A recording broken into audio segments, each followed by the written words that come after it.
અમરેલી પાસેના દાડમા ગામના નથુ ભટ્ટના પત્ની પાનબાઈ એમના કરતાં પણ સવાયા મહિમાવાળા ભક્ત હતા.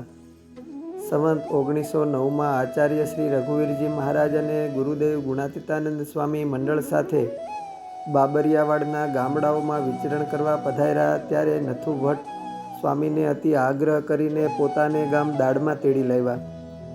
નથુ ભટ્ટને સ્વામી અને સંતોમાં બહુ હેત, એટલે એમના આગ્રહે સ્વામી પધાર્યા તો ખરા, પણ નથુ ભટ્ટનો આર્થિક વ્યવહાર બહુ સંકળામણવાળો હતો.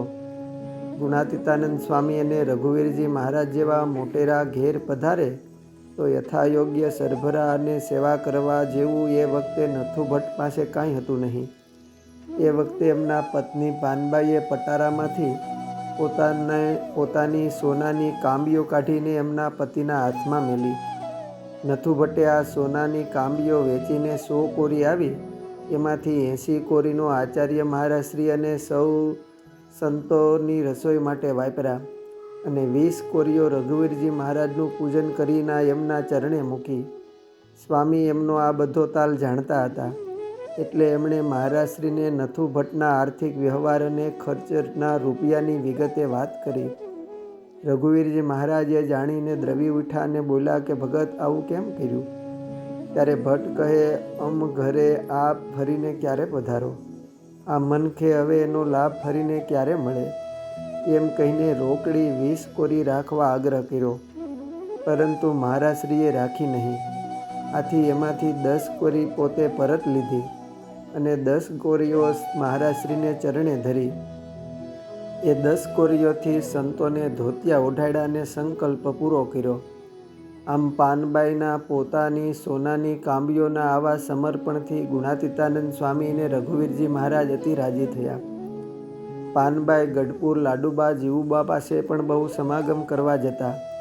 પોતે ગામના સંઘમાં ગઢપુર જઈને ગામની સ્ત્રીઓને લાડુબા જીવુબાનો યોગ કરાવીને સત્સંગ દ્રઢ કરાવતા. મોટીબાને નિરાવરણ દ્રષ્ટિ પ્રાપ્ત હતી. એક વખતે પાનબાઈ આવીને મોટીબાને પગે લાગ્યા તો એ સમયે મોટીબા રામબાઈને બોલ્યા, જે પાનું, તું જરા આઘી રહેજે, તારા ઉદરમાં બાળક છે તે પુરુષ છે તો મારે ઉપવાસ પડશે. આમ મોટીબાની વાત સાંભળીને પાનબાઈને ઘણું આશ્ચર્ય થયું. પાનબાઈએ મોટીબાનો આત્મભાવે સેવાઓ કરીને અતિ રાજીપો રેડ્યો હતો. પાનબાઈએ મોટીબાને દાડમાં તેડી લાવીને મંદિરે ઉતારો કરાવીને ગામની સ્ત્રીઓમાં સત્સંગનો રંગ લગાડ્યો હતો. જ્યારે ગુણાતીતાનંદ સ્વામી અમરેલીમાં મંદિર કરાવતા હતા ત્યારે નથુ ભટ્ટ અને પાનબાઈ બેઉ અમરેલી અવારનવાર આવીને મંદિરમાં દેહ કરીને ખૂબ સેવાઓ કરતા. એકવાર નથુ ભટ્ટ અને પાનબાઈ અમરેલી સ્વામીના દર્શને આવ્યા ત્યારે પોતાના ઘેરથી ઠાકોરજીને થાળ અને સંતોને જમવા સારું ગાયનું ગોરસ અને પાપડ બનાવીને લાવ્યા હતા. એ વખતે ગુણાતીતાનંદ સ્વામી બપોરે ઠાકોરજીને થાળ કરીને સંતોની પંક્તિએ જમતી વેળા બોલ્યા, જે નથુ, તારો સાધારણ વ્યવહાર છતાં અમને કાયમ તારા ઘરે તેડી જઈને બહુ જમાડ્યા ને બહુ પ્રેમથી સાચવા. હવે અમે આ પાપડ તારા હાથના છેલ્લી વખત જમીએ છીએ. એમ આગોતરા એંધાણ આપીને સ્વામી એ વર્ષે અક્ષરધામમાં સિધાવ્યા હતા.